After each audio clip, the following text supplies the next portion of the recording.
advantage. So let's talk about the big takeaways. So what you can do from this for your business, no matter what size you're at. So number one is that you have to keep the main thing the main thing. Obviously, this business was still generating a decent amount of monthly revenue. But the thing is that people discount how much an increase in revenue can disproportionately drop to the bottom line. And so let's say you've got a business that has 10% margins. If you can increase revenue by 50%, you can in a very real way disproportionately increase profit. So you could increase profit by 5x when you increase revenue by 10 or 20%.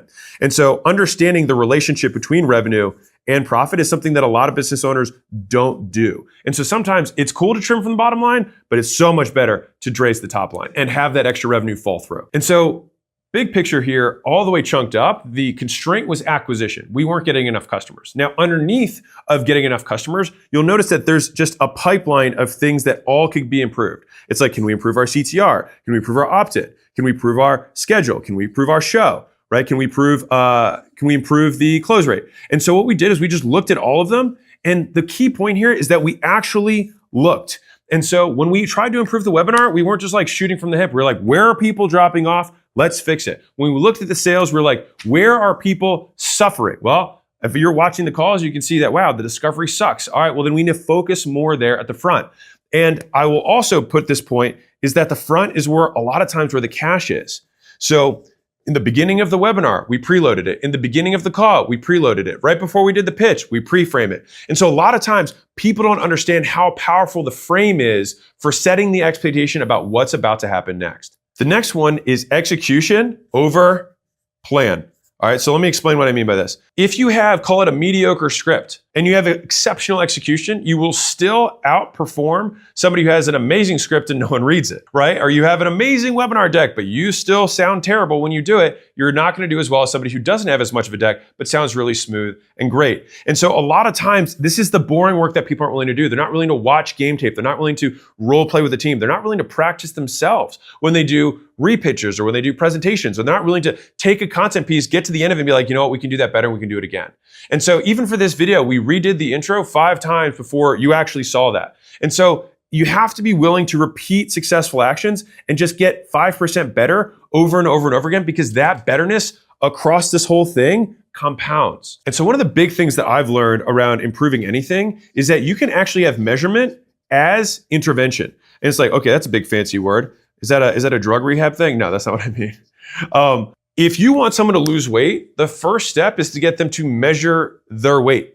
And you can actually just have someone measure their weight and they will lose weight. If you just have someone report on their profit, they will make more profit. If you just have them report their show rate, schedule rate, close rates, and reinforce that on a regular daily basis where it affects their behavior in a cadence where they can change it, then they will.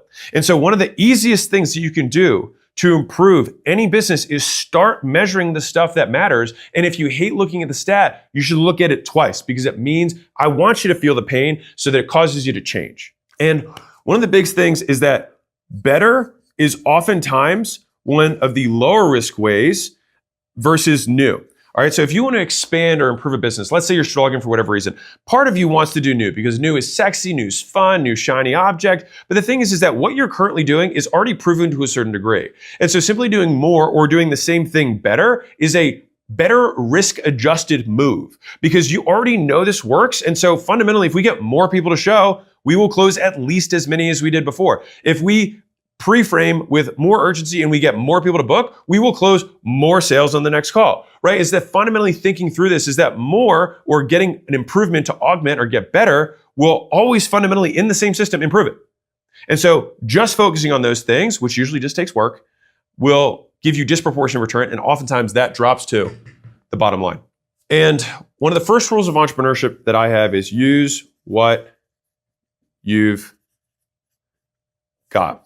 Now, if we look at the team that they had and the process they had, we didn't change them from a webinar. We didn't change them from a phone sale. We didn't even change their calendar or availability. But we just stated the facts and told the truth. We said, hey, we only have this many slots. We only have this many sales guys. This is actually live. And so we wanted to reinforce the things that we were already doing, but simply telling them that we were doing it. And you get zero benefits from doing something that you do not communicate.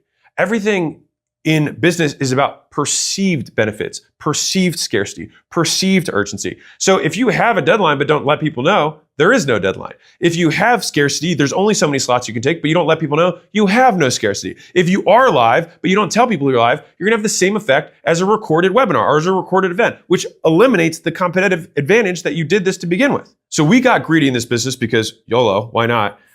So what we did was we implemented an upsell. And so rather than covering this video, because this is front end, I wanna talk about what we did in the upsell in this video. And if it's not out yet, check this one out.